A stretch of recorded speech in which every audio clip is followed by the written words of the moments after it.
We continue the topic of secret societies, and we're going to focus on their secret weapon, which is mind control. They're able to turn you into a programmable robot that they can use as a weapon. But before I start that, let's review what we discussed last class. This is a class of ideas and concepts. So it's really important you understand these concepts because we will build on them throughout the semester, okay? So last class, we discussed the transformation of religious worldview during the course of Western history. So at first, there was the mother goddess, then transition to polytheism, then monotheism. And during this transition, the way that our minds perceive the world radically changed in three aspects. The first is that before we understood that mind led to matter. So the universe is just one giant mind that vibrates, okay? And the intersection of these vibrations creates atoms. Then that leads to matter, okay? But today in science class, you're taught that's the opposite. It's the brain that creates the mind.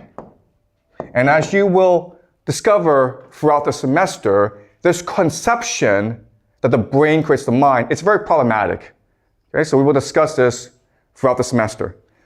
Okay? The second big difference is before we understood the world metaphorically.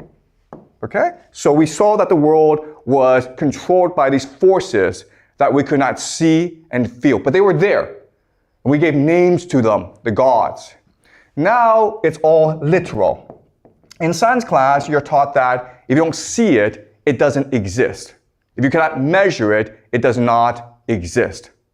The third big difference is that before we were intuitive. We trusted our heart. We trusted our eyes. But today in science class, you're taught to not trust your eyes. You're taught to trust the data, the tools, the theory.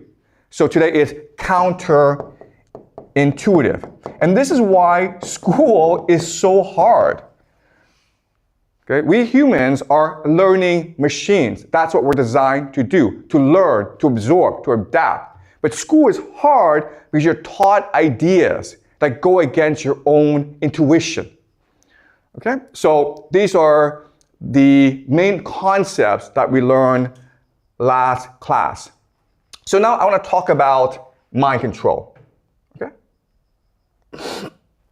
So let's go back to the four earliest civilizations. These are mass societies. So these four societies that first came into being are China, the Indus Valley civilization, the Harappan civilization, which is now northern India, Mesopotamia, which today is Iraq, and of course the last one is Egypt. And of course Egypt was for thousands of years the most powerful, the wealthiest, the most influential. Now, when you have a mass society, your biggest problem is social control. How do you control the population? How do you get everyone to get along? And in each society, there are different solutions, okay? So in China, we developed a bureaucracy. And what underpinned the bureaucracy, of course, is something called the keju, which is the civil service examination. So everyone's attention, everyone's energies was focused on getting their child to pass the keju to become an official. And that's what gave China social stability. And guess what, guys? It's still around today. Today we call it the Gaokao, okay? But it's the same system, no difference at all. The IVC, the Indus Valley Civilization, created religion. And what's remarkable about the religion is it is one that preached egalitarianism, equality, as well as peacefulness.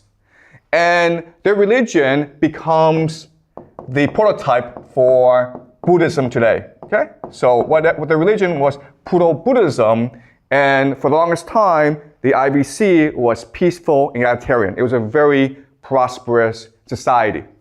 Mesopotamia, the solution was war.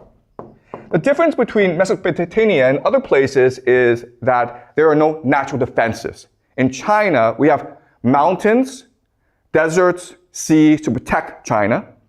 But in Mesopotamia, it's a desert. And so it's really easy to attack.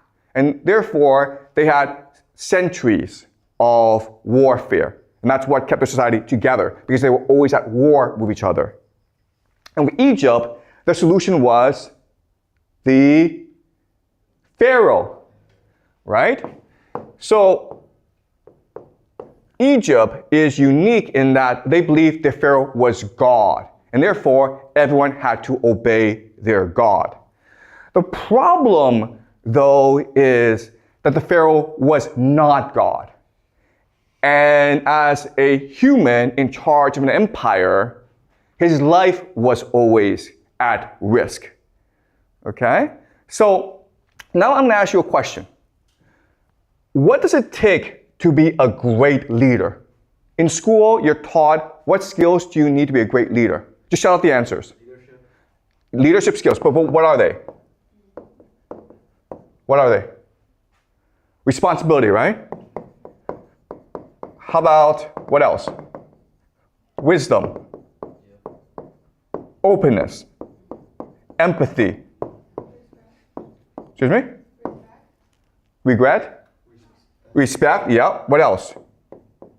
Knowledge, right? Okay, this is what you're taught in school, and we can go on for a long time. Okay, there are hundreds of skills you need to be a great leader. Guess what, guys? Wrong, okay? To be a great leader in the world, in history, you need 3 skills. And if you just analyze what the leaders of today are like, it will make sense to you, okay? So Putin, Trump, every leader in the world shares these 3 skills, okay? The first is unpredictability. People cannot predict how you will behave. You are a mystery to people. That's the first skill. Second skill is high stress tolerance. So Donald Trump is probably the most hated man in America. Guess what, guys? He goes to bed and he sleeps like a baby. He does not care. Okay? He gets up and he's tweeting, he's giving speeches, he's talking to reporters. He's the happiest man alive. He does not care. And so the last skill is lack of empathy. He does not care what happens to other people. All he cares is about himself. And guess what, guys? To do well in life, you need these 3 skills. Unpredictability. No one knows how you think. No one knows how you behave. High stress tolerance. You don't care. Lack of empathy. You're very selfish. Okay? And these are the 3 skills that leaders need in order to do well.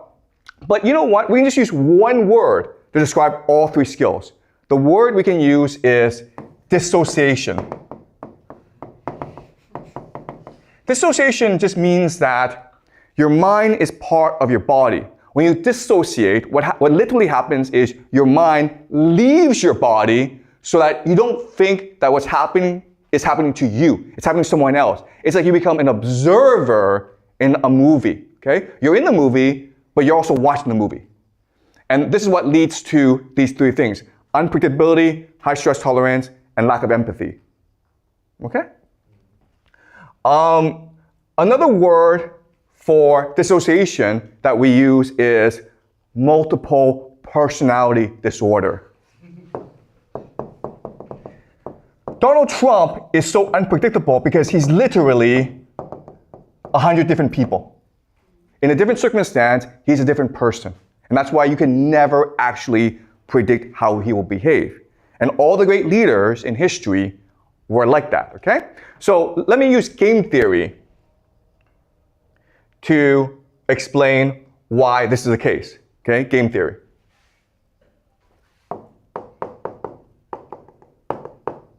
So in game theory, we discussed before how when you have a game where there are millions of different players, okay? The secret to winning this game is cheating. And you do that by forming secret alliances, right? So these three do it. The problem is, this is actually pretty obvious. We understand this rule. So guess what? A lot of people form secret alliances. Okay? So to win this game, if you want to win this game, you have to be part of as many powerful secret alliances as possible. You have to be the intersection of these groups, okay? So you're here, but you're also here. You're also here, okay?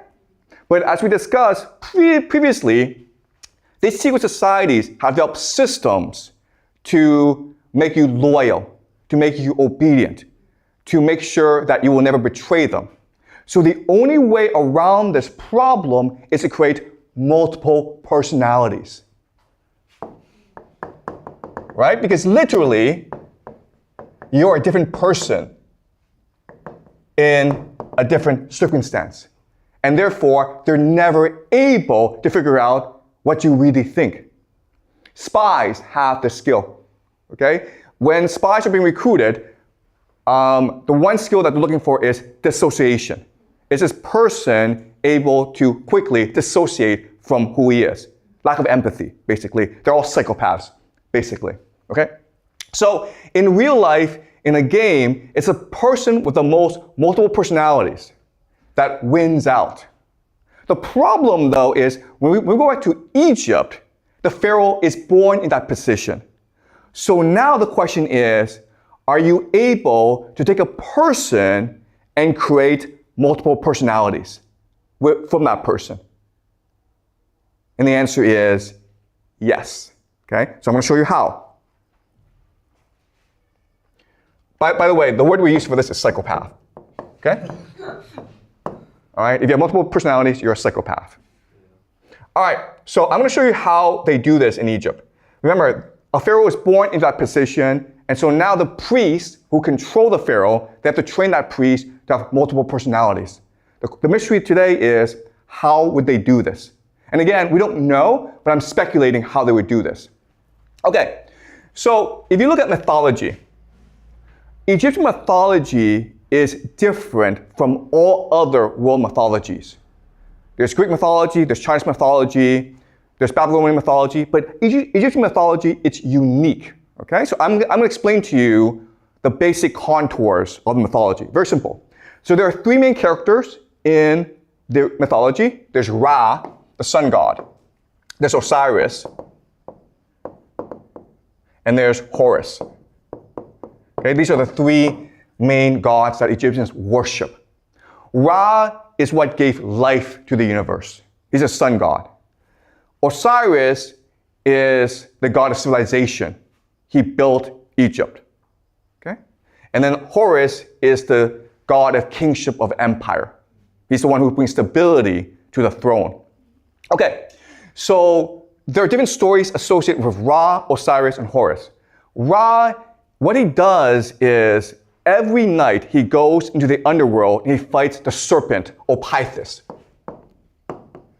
Every night, Opithus, the serpent, he's trying to swallow the sun to prevent the sun from rising. So Ra must kill him every night. Okay? And there are different ways that he kills Opithus. Sometimes he stabs Opithus with a knife. Sometimes he uses a lance. Sometimes he burns Opithus. Okay? Sometimes he strangles Opithus. But there are different ways that he kills Opithus. But rest assured, he kills Opithus every single night so that the sun can rise in the morning. If one day Ra doesn't defeat Opithus, well, you have a solar eclipse. Okay? The sun cannot rise. But rest assured, Ra will defeat him eventually. Okay? Eventually, Ra gives birth to Osiris. And Osiris is a great pharaoh. But his brother, Set, it's pronounced Seth, okay, but it's spelled Set. He is jealous. He wants the throne. So he tricks Osiris. One day he says to Osiris, look, I built a tomb, and this tomb is really comfortable. And so Osiris, oh, let me try. So Osiris jumps in the tomb, and he's like, whoa, it's really comfortable. And of course, Set then closes the tomb, and then throws the tomb away. Now, good news is that Osiris has a smart wife. He's pretty dumb, but Isis is pretty smart. So Isis is now looking for Osiris. And Set's like, oh, I can't allow Isis to find Osiris. So Set cuts Osiris into 1,000,000 pieces, okay? So tomb, and then he cuts up Osiris and throws Osiris all around the world. But Isis is committed. So Isis goes around the world and finds all the pieces and reassembles him, okay? But she knows that eventually Set will find them again. So she has sex with him really quickly, which gives birth to Horus. And Horus wants the throne back. So he goes to war with Set. And they have a series of challenges, okay? And some of these challenges include drowning. So what they do is they turn each other into hippos. They go into the bottom of the river, and they see who can hold the breath the longest. They drown each other, okay, basically. But also, there's a challenge where Set, can you see this word? Okay, R-A-P-E, okay? He will do this to Horus because it's a sign of domination.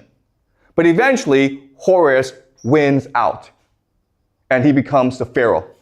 Okay? So this is the main structure of Egyptian mythology. And as you can see, it's really weird, okay? And it doesn't really make sense as a story. It's not a great story. But if you don't see it as a story, but as a script, it makes a lot more sense, right? It's not something to be believed. It's something to be acted out. Okay? Why? Because in Egyptian religion, the pharaoh is a literal reincarnation of Ra, Osiris, and Horus. And when you act these things out, you become the gods because you have their memories. Okay? So, how? Let me explain this, okay? I know you're a bit confused by this, but let me explain. So let's go back to Kant. What Kant tells us is that there's something called the noumena, which are the things in themselves. We can never know the things in themselves. We can never know true reality. We can only know the phenomena, which is the things we see. In other words, we cannot differentiate between what is true and what is false. So if you're able to control our experience, you're able to control our memories. Okay? So let me give you another example of this. Remember Monkey Island? On Monkey Island, we discussed this previously.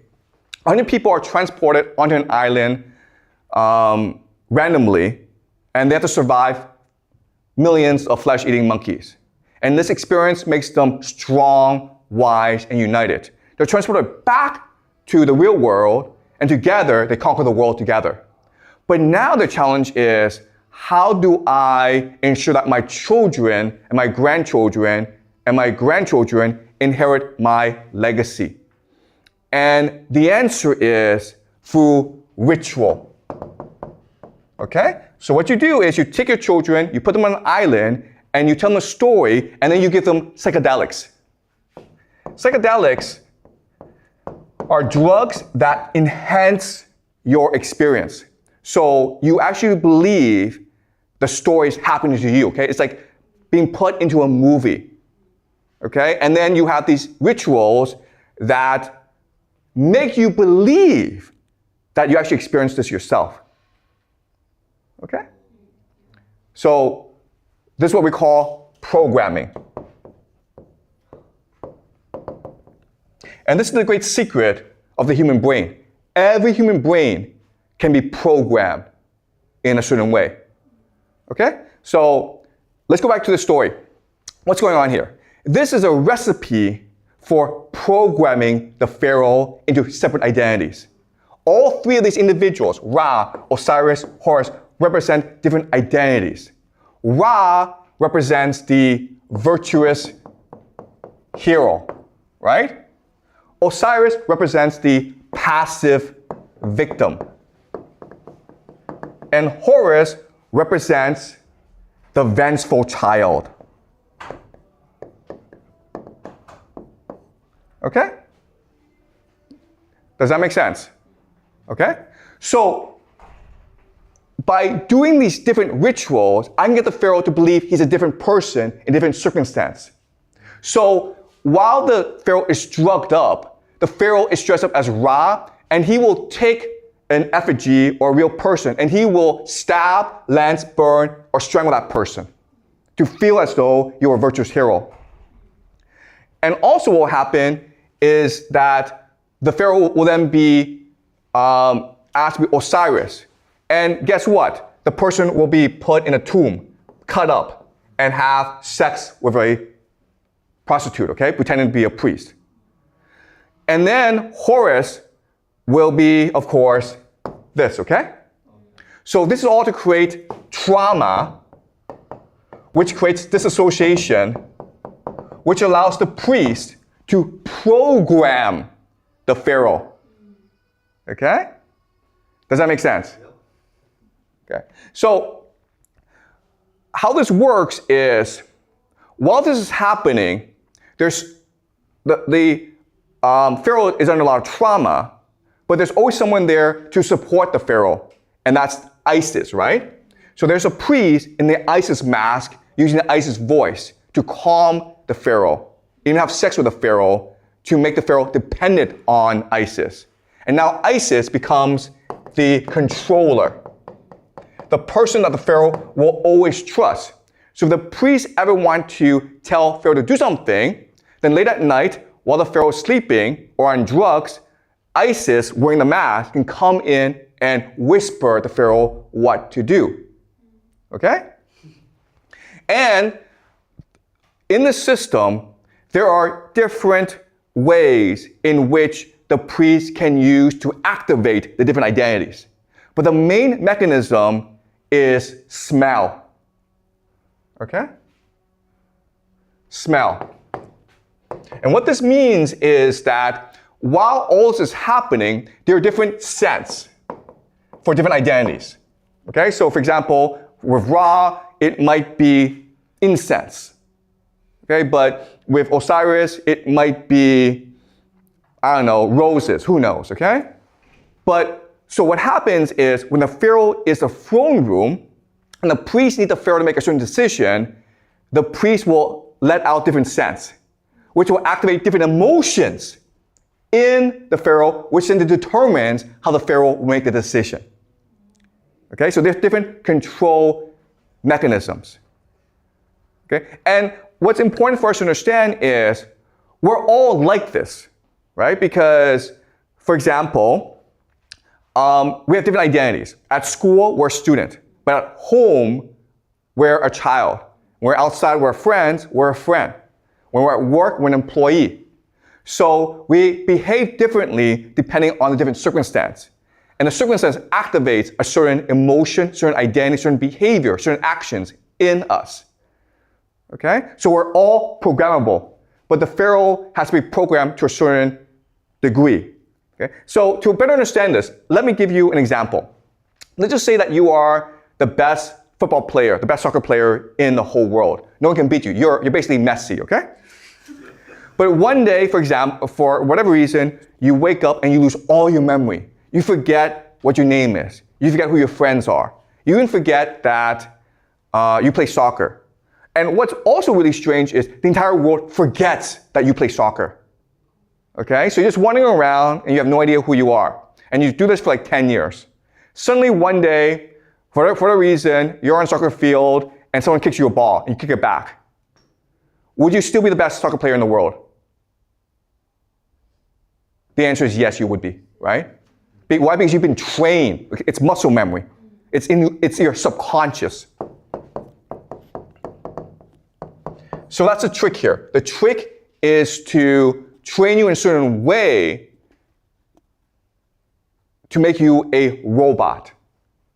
Okay? Is it possible for me to make someone into a killer? Yes, because what I do is I make that person take a lot of psychedelics, and then train that person to shoot someone with a gun, okay? And then while he's shooting that person, I use the word abracadabra.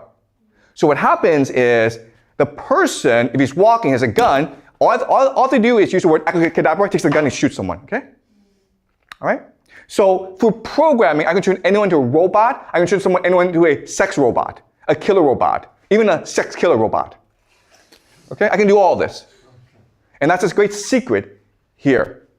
All right? So 5,000 years ago in Egypt, they were doing this. But again, okay, what's really important is, this is all speculation. And it's really important for you to doubt and question me.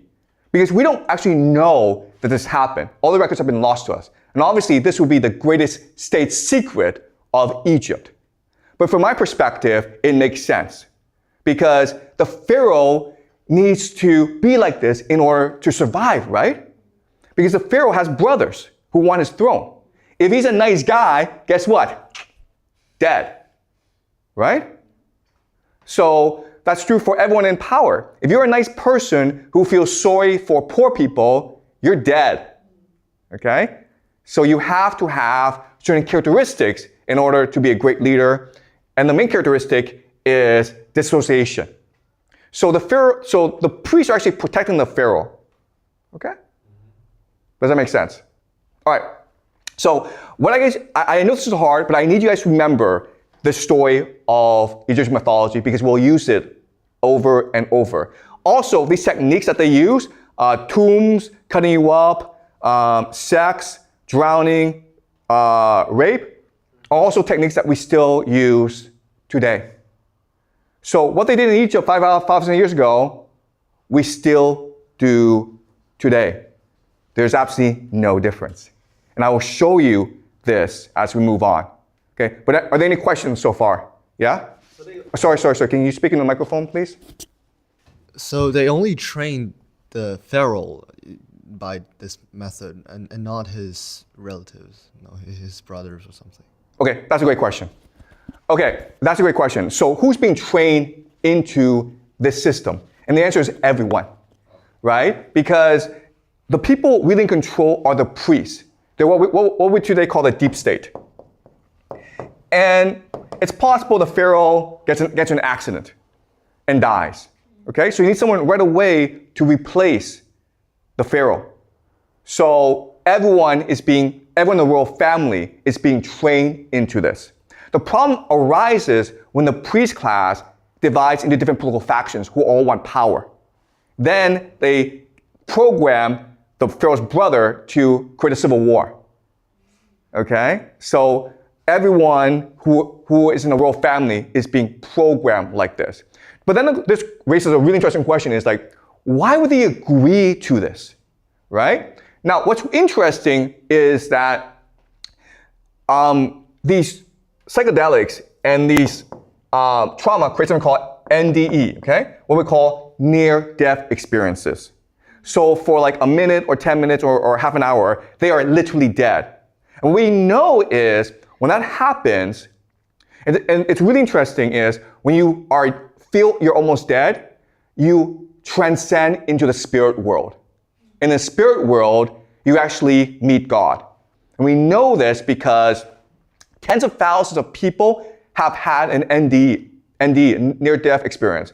You know, they got in a car crash and they blacked out, or they were drowning and they almost died, or they had a heart attack and died. They all went to meet God. And they all said, up there in the spirit world, it's all peaceful, it's all love.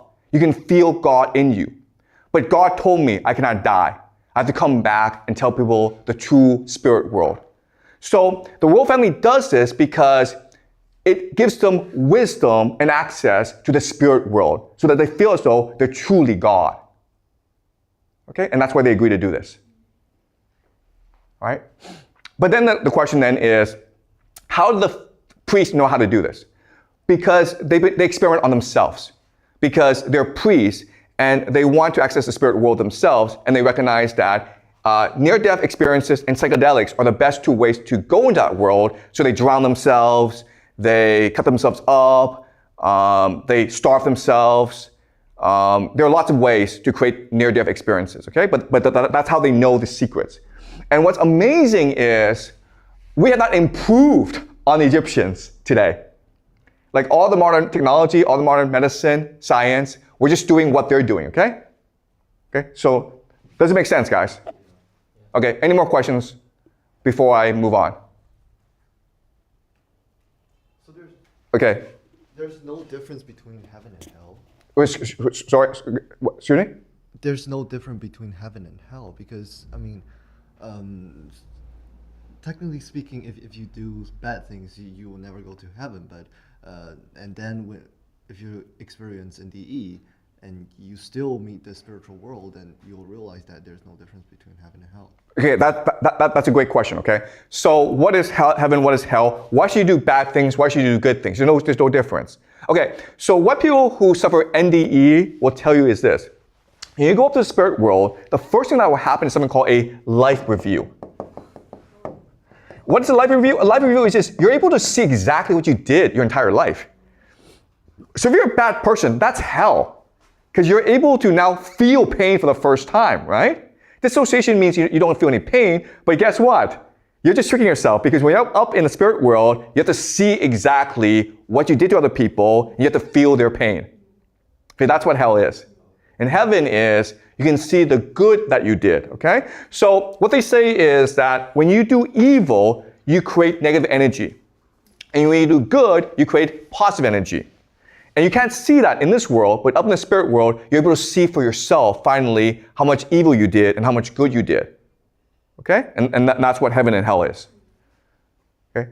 And, I mean, I don't want to go too much into this, but another theory is that when you die, the only thing that remains in you is love. Okay? So love is actually a physical force. And the more love you have, the higher you can ascend in the spirit world. And the less love you have, well, you're kind of stuck and you have to come back and do it again. Okay? So, be a nice person. All right? Okay, great question. Okay, so are we clear about this? Okay, well, we'll discuss more about near-death experiences later on, in the spirit world later on. Okay, but I want you to understand that 5,000 years ago in Egypt, they discovered how to program the pharaoh into a robot that they could control. And we still use the same techniques today. Okay? Any questions before I move on? All right, so let's go to the PPT.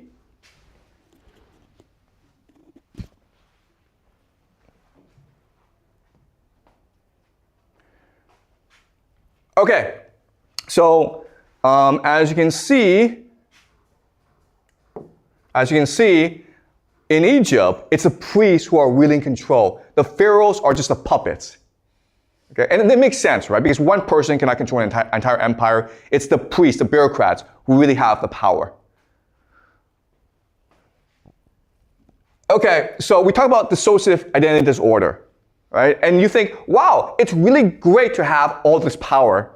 But actually, the one thing about dissociative personality disorder is you can never feel happiness. In fact, you can only feel misery. So the way to reduce your misery is by making others more miserable than you are. Okay, so the people in power are committed to making the world as evil and as unhappy and as miserable as possible because that's the only way they can feel good about themselves. Okay, so this is dissociative identity disorder. As you can see, it's really bad, okay? You have identity confusion, you have changing memories, flashbacks, intrusive thoughts, okay? Internal voices. It's not a great feeling to have this. All right.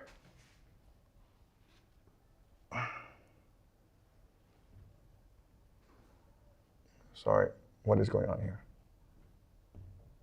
Oh, great. Sorry.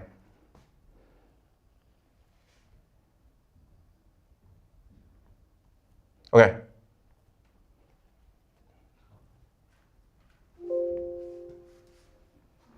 Okay. So now I want to talk about 9/11 and the war on terror. This is Donald Rumsfeld, and after 9/11, America decided that they need to take offensive.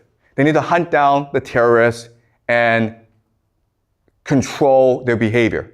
And so they started to arrest terrorists. But then bad things start to happen, okay? So this is a prison in Iraq, Abu Ghraib, where they arrested terrorists, and they were doing strange things to these terrorists, as you can see. Okay, so this is pretty disgusting stuff. And this was leaked to CBS News, and CBS News showed all this. Okay? All right? So it's pretty disgusting. So now the question then is, why is this happening? And there have been different explanations. The military says, these are soldiers who went crazy, and they went rogue.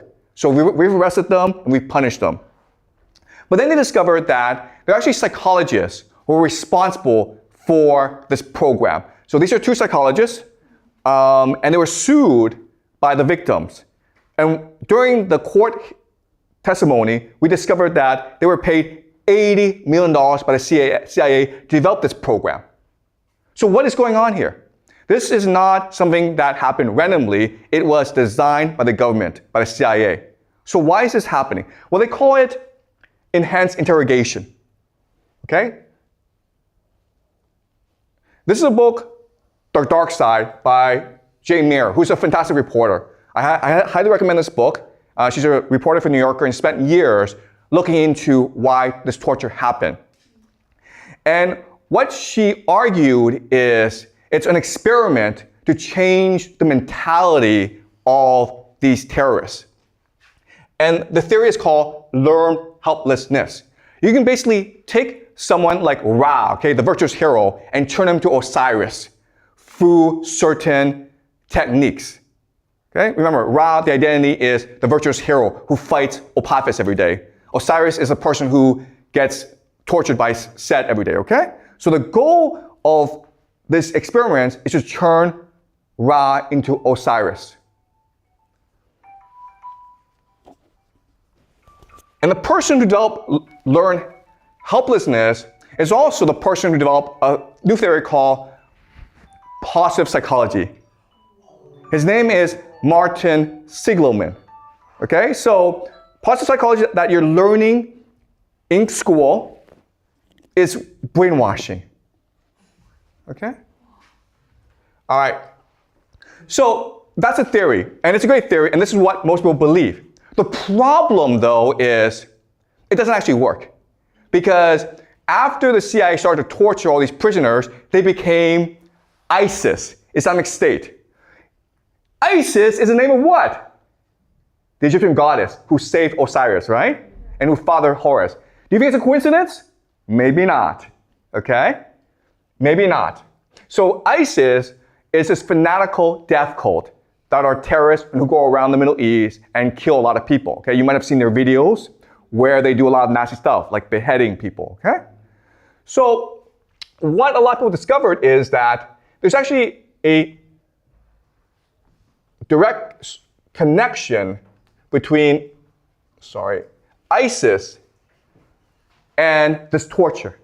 In fact, in many academics, so for example, Jeremy Suri and Andrew Thompson, they discovered that many of the ISIS fighters the US is currently combating in the Middle East deepened their extremism during the time in prisons, controlled by the United States. So it's really strange.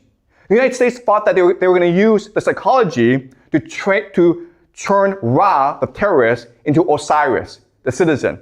But they ended up doing the reverse. Osiris became Ra. How stupid were they? Right? And these guys were paid $80 million to be this stupid.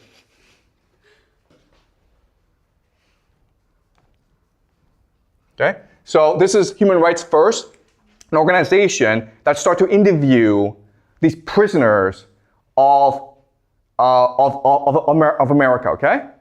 And what they discovered is these prisoners told them, okay? Their testimony shows that ISIS recruitment is still ongoing, unchecked by Egyptian authorities, and fueled a substantial part by the torture and other abuse that pervade Egyptian prisons. So it's really strange how these prisons are almost training ISIS terrorists. What's going on? Well, let's go back to Guantanamo Bay, okay? The answer lies in these prisons and what they're doing there.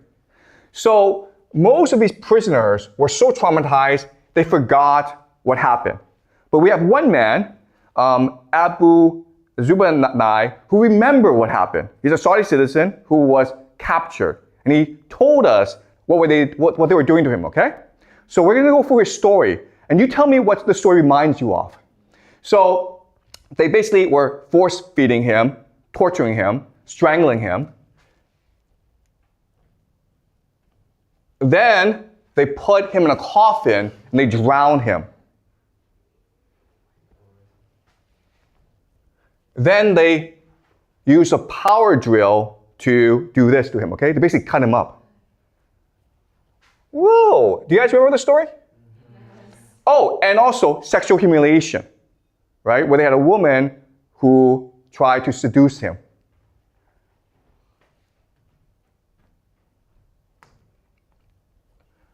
Also, guys, right? Do you guys see this? What is the story, guys? What is the story? It's a story of Egypt. This is what they did to Pharaoh 5,000 years ago. It's the same story. It's the same script.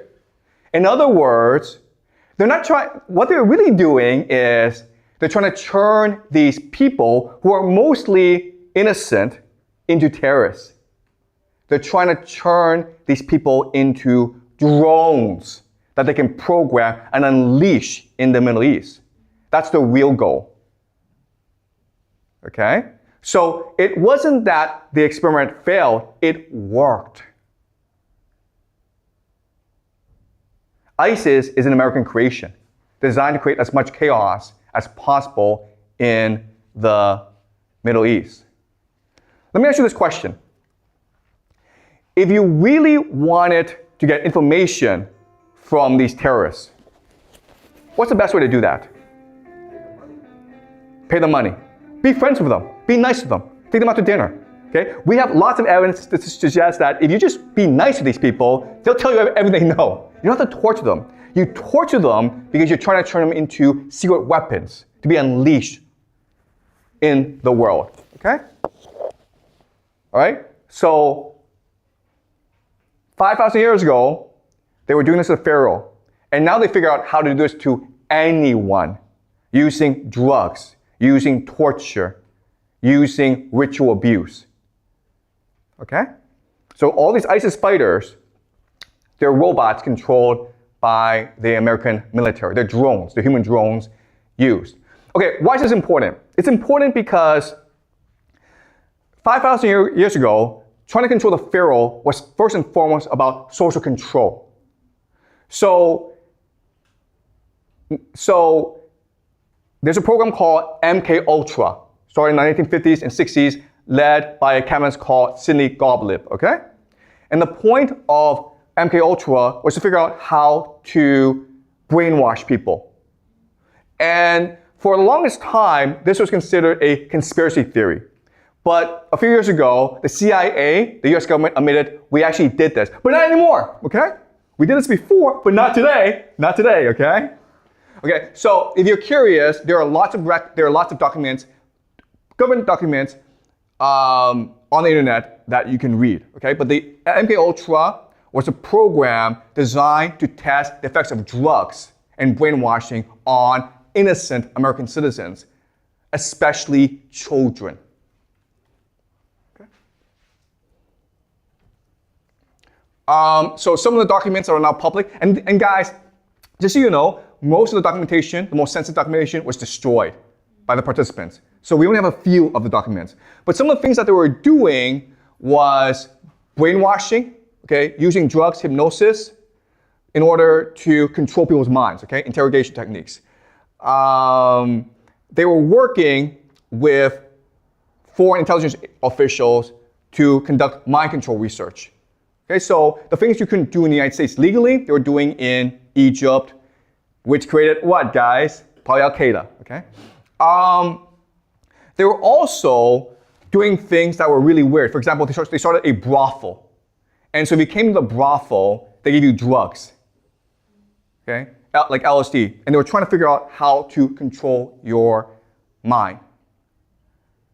But they won't do this to most people, right? Okay, well, I'll show you later on. You'll be surprised. Okay, so this is Sidney Gottlieb, and he was the man responsible for MK Ultra. And he's a chemist, okay? So he's trying to figure out how to use these drugs to control the population. And you're like, well, this is just weird. And if you talk to experts, like, well, the MK Ultra results were terrible. But then ask yourself this: what is social media? What is, if you feel bad and you go to a doctor and the doctor gives you drugs, how do they know these drugs work? Okay, so MK Ultra did work, but they hide the fact of its effectiveness. And the results of MK Ultra have spread throughout society. Guys, good news. You're now the pharaoh, okay? Each and every one of you are now the pharaoh. Congratulations. Something really funny about psychologists is this. Sorry, why is this happening? Okay, you may not know this, but psychologists have been known to have a greater propensity to have mental illness than most people. Your psychologist is literally more screwed up in the brain than you are. Okay, you don't believe me? Do some research. And this is really weird because if you went to a doctor and the doctor was fat and unhealthy, that'd be problematic, right? Also, I have not met anyone who's gotten better psychologically after seeing a psychologist. You guys might have, and I'm sure there are lots and lots of people who benefited from seeing a psychologist, but I myself have never met anyone or seen anyone who's benefited from seeing a psychologist. And that's really weird because if you break your leg and you go to a doctor and like for years and years your leg doesn't get better, well, that's a problem, right? Okay, so something to keep in mind, okay? So, any questions? Questions, guys?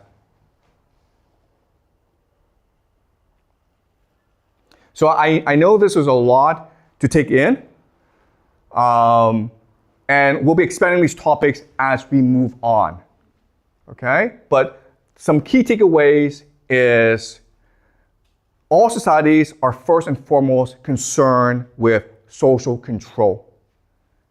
And what's really interesting is who we are as a human being has not changed in thousands of years. So that the way they were controlling the Pharaoh in Egypt 5,000 years ago is really the way that they control us today. And I'll show you how as we discuss the mass media, okay, and mass education and mass psychology. Okay, we have a question here. In that case, shouldn't the social media be controlled by government? Like, for example, why Twitter or say X could be a personal thing owned by Elon Musk? Okay, that's a great question. Okay, so if it's true that social media is a mechanism for social control, why are they being controlled by private citizens who've made billions of dollars doing it, right? Okay, well, let me ask you this question. Who built the internet? Do you guys know who built the internet? The US military, right? Because the internet is controlled by these cables that run around the world. Who built all these cables? The US military. Do you think they would do this for free? Why would they do this? Okay? So Twitter, Facebook, that's the public face, okay? But what people forget is behind Facebook and Twitter are all this infrastructure that's being controlled and protected by the US military. So why would the military do this? Okay? All right. And again, this is a class about speculation, about theories, okay? I'm not telling you what's true. I'm just raising questions and possibilities about what's really going on, okay? And also, like, I don't know what they did in Egypt 5,000 years ago. I'm just speculating. It's just a theory. It's a nice theory, but I have no evidence that it's true. Okay? This is a disclaimer. Take what I say with a grain of salt. Be skeptical and doubtful of what I say. All right? Okay, any more questions? Okay, great. Okay, so I'll see you guys next class.